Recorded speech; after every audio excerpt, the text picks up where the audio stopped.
यहाँ पे इतने दिन में तो यहाँ आग लग जाती है। गवर्नमेंट बॉडी का डाटा गवर्नमेंट से शेयर नहीं हो पाता, उसी वजह से दिक्कत आती है। सरकार के प्रति एक खुंदक है, हर समय रहता है कि सरकार हमारा ध्यान। देखिए, किसान को हम कहते हैं आय दुगनी होनी चाहिए, सब कुछ कर रहे हैं, लेकिन जो मेन काम है ना, सरकार को फ्री, ये किसान को फ्री में कुछ नहीं चाहिए। एक एक पॉइंट उठाओ तो बहुत छोटा पॉइंट लगता है, लेकिन अगर इसको एक पूरे देश पे देखा जाए तो इससे सरकार हिलती। आज आपके इंडिया में किसान और जवान, इसके बिना देश चल जाएगा? बिल्कुल नहीं चलेगा। धमकियां मिलती हैं तो बहुत बड़ा गैंग है। नमस्कार, आप देख रहे हैं डीप डिजिटल स्कूप। मैं हूं आपके साथ दीपमाला पांडे और आप सभी का बहुत बहुत स्वागत है मेरे चैनल पर। मैं आपको बता दूं कि इस वक्त मैं दिल्ली के आजादपुर मंडी में मौजूद हूं। यहां मैं पहुंची हुई हूं और ये भी बता दूं मैं आपको कि ये एशिया का सबसे बड़ा मंडी है। आज हम यहाँ पे खास बातचीत करने वाले हैं गार्लिक यानी कि लहसुन के जो वाइस प्रेसिडेंट हैं, मंडी के वाइस प्रेसिडेंट हैं जितेंद्र खुराना जी। उनसे हम जानेंगे किसानों की आय, गार्लिक के भाव और मंडी की स्थिति के बारे में कि कैसा क्या चल रहा है। तो सबसे पहले खुराना जी, आपका बहुत बहुत स्वागत है हमारे चैनल पर। जी नमस्कार। सबसे पहले ये बताइए कैसे हैं आप? बहुत बढ़िया। मेरे ख्याल से आपसे मुलाकात हो रही होगी सन 2016 में, आपने मेरा इंटरव्यू लिया था। 19 में लिया था। 2019? हाँ 19 में लिया था। तो 7 साल बाद। जी, खुराना जी से बहुत पुरानी जान पहचान है। तो खुराना जी, मुझे सबसे पहले तो मैं ये जानना चाहूंगी कि आप जैसे कि आप मंडी के वाइस प्रेसिडेंट भी हैं, आप काफी टाइम से जुड़े हुए हैं इस मंडी से, तो ये क्या आपका फैमिली बिजनेस है? कैसे, मतलब आप कैसे आए इस बिजनेस में? ये हमारी जी अभी हम अगर देखे जाए तो मेरी चौथी पीढ़ी हमारी। अच्छा। वो अब मार्केट में है। मेरा बेटा भी आ गया। अरे वाह। मेरे ग्रैंडफादर भी इसी लाइन पे थे, फादर मेरे इसी में थे। मैंने फादर से सीखा, अब मेरा बेटा भी मार्केट में आ चुका। मेरे को खुद को तकरीबन 38 इयर्स हो गए। जी, 38 साल। और इतना टाइम हो गया आपको? क्या बात है। मैं 17 साल का था तब मैं मार्केट में आया। अच्छा, जैसे हमें पता है कि ये आजादपुर मंडी जो है ये एशिया की सबसे बड़ी मंडी है, तो पहले तो मैं मंडी की स्थिति के बारे में जानना चाहूंगी कि कैसे मंडी की स्थिति क्या है इस वक्त? देखिए, मंडी की स्थिति वही है जो ढाक के 3 पात। जो गंदगी पहले थी वो आज भी वही है, जबकि हमारे को इस पे वर्किंग करनी चाहिए, ध्यान देना चाहिए। लेकिन ठीक है, सिस्टम है, अब सिस्टम से कौन लड़ेगा? वही सिचुएशन है, उसमें कोई सुधार नहीं है। हाँ, बहुत कुछ डिफरेंस हो गया पहले से 20-25 साल पहले में और अब में। अब थोड़ा सा व्यापार इस हिसाब से हो गई कि आप हर चीज को एक इंटरनेशनल मार्केट से कंपेयर करते हैं, अपने हर प्रोडक्ट को। अब यहाँ का आड़ती या यहाँ का किसान एक इंटरनेशनल मार्केट से वो कंपेयर कर सकता है। ये एक डिजिटल मीडिया की वजह से संभव हो सकता है। तो अगर जैसे हम लहसुन की बात करें तो अभी मार्केट में जैसे कि हमें पता है कि किसान है, किसान की आय पे भी कहीं ना कहीं इसका इफेक्ट पड़ता है, क्योंकि आम जनता की थाली में तो लहसुन देखिए महंगा ही जाता है। ऐसा नहीं है, एक्चुअल में क्या है, मैंने ना ये बात बहुत साल पहले भी आपके माध्यम से मैंने बोली थी कि हमारे को एक बेंच बनाना चाहिए जिसमें किसान को उस बेंच में, जैसे गवर्नमेंट पे एक गवर्नमेंट बॉडी है ही है, गवर्नमेंट के पास हर कमोडिटी का एक बेंच है, उसमें अब क्या कहना चाहिए आज के जमाने के हिसाब से कि उसमें हमारे को इम्पोर्टर एक्सपोर्टर भी ज्वाइन करने चाहिए उस बेंच में, किसानों को भी लेना चाहिए, आड़तियों को भी लेना चाहिए और ट्रेडर्स को भी लेना चाहिए। ये सब इनके फ्री के सलाह देने वाले आ जाएंगे। अच्छा, उससे होगा क्या गवर्नमेंट के लिए बेनिफिट? कोई भी प्रोडक्ट होगा, कोई भी कमोडिटी है, उस कमोडिटी में प्लस माइनस क्या है, अप डाउन क्या है, फसल कितनी है, ज्यादा है तो हम एक्सपोर्ट कर सके, कम है तो हम इंपोर्ट कर सके। तो कुछ भी एक ना इम्बैलेंस जो हो जाता है, एकदम से टमाटर अगर 20 पैसे किलो है तो एकदम से 200 रुपए किलो चला जाता है, प्याज अगर 10 रुपए किलो है एकदम से 70 रुपए किलो चली जाती है। तो उसका फायदा ना तो किसान को होता है ना कंज्यूमर को होता है। तो ये जो दिक्कत है, और देखिए पैदा करने वाला मेन किसान और यूज करने वाला लास्ट कंज्यूमर, जो इसमें बीच के लोग हैं, भले वो ट्रेडर हो और इम्पोर्टर एक्सपोर्टर हो, कोई भी हो, उन तक भी वो चीज इस अप डाउन में नुकसान ही देती है। कहीं प्रॉफिट में पूरी चेन डिस्टर्ब हो जाती है। मुनाफा थोड़ा बहुत किसी को बीच में मिलता हो लेकिन पूरी चेन डिस्टर्ब रहती है बिकॉज ऑफ डिसमैनेजमेंट और एक मिस इंक्वायरी। अगर ये हमारे पास पूरी हो तो कम से कम फसल पैदा होती है, उसको निकलने में, सूखने में और मार्केट में आने में टाइम मिलता है, 1 महीना 1.5 महीना, तो सबको पता हो जाता है, पहले ही पता चल जाता है। इस बार जैसे हम अपना प्रोडक्ट ले लें लहसुन, इस बार लहसुन की फसल कैसी है तो सबको पैदा होने पे पता चल गई थी। अब हमारे पास बहुत सफिशिएंट टाइम था जिसमें हम, अगर ज्यादा है फसल तो हम उसको कैसे एक्सपोर्ट कर सकते हैं या कैसे उसको और दूसरी चीजों में डाइवर्ट कर सकते हैं, उनको सलाह दे सकते हैं, डिहाइड्रेशन वालों को, अचार इंडस्ट्री को, सब। और या कम है तो इंपोर्ट करने के लिए उस पर वर्किंग कर सकते हैं। लेकिन होता क्या है, दिक्कत क्या है, ये गवर्नमेंट बॉडीज पे इंक्वायरी है, उन पे सब डाटा है, बट वो डाटा शेयर नहीं हो पाता। अच्छा। गवर्नमेंट से। अच्छा। गवर्नमेंट बॉडी का डाटा गवर्नमेंट से शेयर नहीं हो पाता, उसी वजह से दिक्कत आती है। अब प्याज में जैसे है कि इस बार फसल खराब हो रही है और गर्मी से होगी, नॉर्मल सी पोजिशन बात है। अब उसके लिए अभी से अगर गवर्नमेंट बॉडी इंटीमेट करे गवर्नमेंट को, तो वो कम से कम पहले से ही तैयारी करके रखे, कुछ भी हवा में नहीं आएगा। वर्किंग होती है 10 दिन 15 दिन चाहिए, यहाँ पे इतने दिन में तो यहाँ आग लग जाती है, उल्टे सीधे रेट हो जाते हैं। इसके लिए कोई सिस्टम या किसी चीज पे काम नहीं किया जा रहा कुछ? आप मैं वही कह रहा हूँ कि इसमें जो गवर्नमेंट बॉडीज हैं, इसमें आपको थोड़ा सा इसको एक्सपेंड करके, इसमें आपको लोकल किसान, हर राज्य से 1-2 किसान, जिस जगह का प्रोडक्ट है, जो कमोडिटी है, किस किस राज्य में होती है, हर राज्य से 1-2 किसान, इंडिया से 1-2 इम्पोर्टर्स, कुछ कमीशन एजेंट्स, कुछ ट्रेडर्स, ऐसे करके इसको एक्सपेंड करना चाहिए हर कमोडिटी की बॉडी को। इसको हम एक्सपेंड करेंगे। देखिए, ये अगर किसी आप ट्रेडर को लेते हैं, किसी कमीशन एजेंट को लेते हैं, उसके लिए गर्व की बात है कि वो एक सलाहकर्ता नियुक्त हो गया गवर्नमेंट के लिए, तो इसको एक टैग मिल जाएगा, तो उसके लिए तो बहुत बढ़िया है, उसको पैसे की जरूरत नहीं है। किसान को एक टैग मिल जाएगा कि जी मैं सलाह दे सकता हूँ, कि उसको एक मन में जो भावना है ना सरकार के प्रति, एक खुंदक है, हर समय रहता है कि सरकार हमारा ध्यान नहीं दे रही, वो भी खत्म होगी। उसको एक अपने आप में हौसला आ जाएगा कि मैं सरकार को सलाह दे सकता हूँ खुद, बीच में कोई मेडिएटर, मतलब ये डायरेक्ट कांटेक्ट हो जाएगा जी। तो ये आगे एक्सपोर्ट इंपोर्ट वाली बात आ जाती है। कोई चीज ज्यादा है तो हम एक्सपोर्ट करने के लिए हम सलाह ले सकते हैं इंपोर्टर्स से, एक्सपोर्टर्स। कम है तो उसको इंपोर्ट करने के लिए सलाह ले सकते हैं। मतलब कि लोग फ्री के लोग आपके साथ हो जाएंगे, बट इसके लिए आपको एक्सपेंड करना ही पड़ेगा। आज जमाना आ गया, अगर आपको इंटरनेशनल मार्केट के साथ अपने को compete करना है। देखिए, किसान को हम कहते हैं आय दुगनी होनी चाहिए, सब कुछ कर रहे हैं, लेकिन जो मेन काम है ना, सरकार को फ्री, ये किसान को फ्री में कुछ नहीं चाहिए, उसको उसकी फसल का उचित मूल्य मिल जाए, वो सेटिस्फाइड है, वो आपका हर खर्चा देने को तैयार है।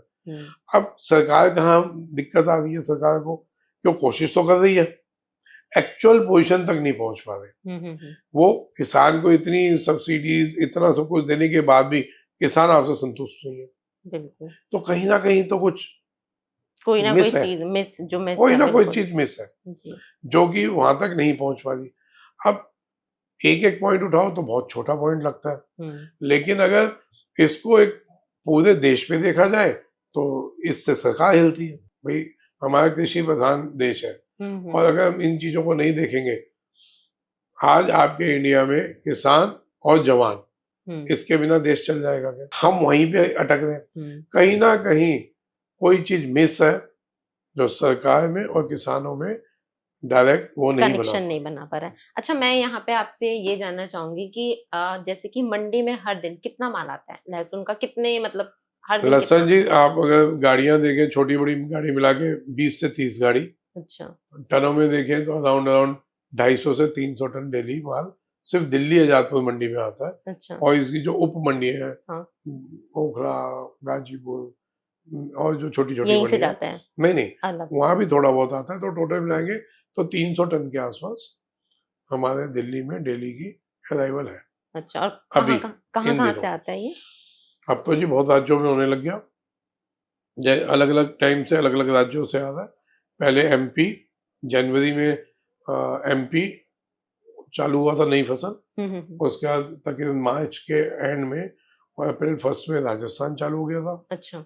आफ्टर 1 मंथ अप्रैल में ये आपका चालू हो गया था पंजाब, हरियाणा, और अब चालू है हिमाचल और कश्मीर। सबसे ज्यादा मध्य प्रदेश से आता होगा।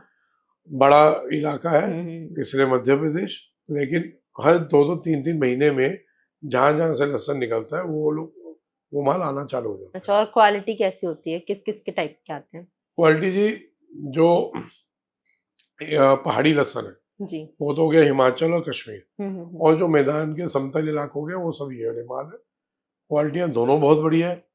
कश्मीर का मैं आपको माल अगर आप बताएं तो मैं दिखा सकता हूँ। एक बहुत आपके माध्यम से भी एक चीज बतानी चाह रहा हूँ कि जिससे ना लोगों को थोड़ा सा ये सीखने का मौका मिले।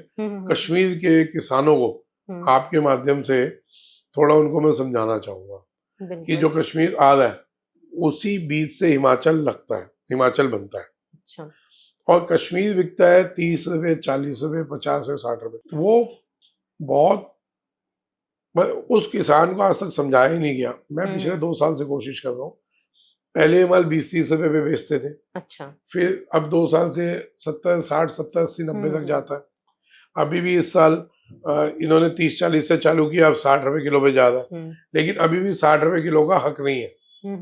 वो लहसुन को सुखाते हैं ढंग से कहते हैं तो वही लहसुन 150 में बिक सकता है। अच्छा। Just double. अब उनको समझाने वाला कोई नहीं है, ना कोई सिखाना चाहता है, क्योंकि उसी से उनको जो लेने वाले उनको कमाई है। जी। अपनी आदत है कि किसान को उसकी फसल का एक उचित मूल्य मिल जाए और कंज्यूमर को एक अच्छे रेट पे सामान मिल जाए, जिससे किसानों को भी कहीं ना कहीं फायदा होगा ना जी। अब ये कश्मीर है, ये कश्मीर है। ओके। देखने में कितना गंदा लग रहा है जी। अब कश्मीर के किसान ने अभी तक यहाँ पे आ गया, नहीं तो इतने पे भी नहीं आता था। अच्छा। लंबी लंबी डंडियां, रूट्स। अब ये आपको दिखा रहा हूँ, ये सेम हिमाचल का माल है। हिमाचल इसी से बनता है। अब आप देखिए, अगर हम इसको सिर्फ रूट हटा दें, आराम से हट गया, और इसकी पत्ती हटा दें ऊपर की। अच्छा। तो आप ये देखिए, जो चीज हम गंदी दिख रही थी, वो चीज कहाँ पे आ गई। अभी थोड़ा सा गीला है, तो मतलब ये सिचुएशन पे आएगा। ये थोड़ा सूखा है क्योंकि फसल ये नहीं निकली है। ये डिफरेंस है जी। ये माल आप कश्मीर का है, ये वाला, ये हिमाचल हो गया।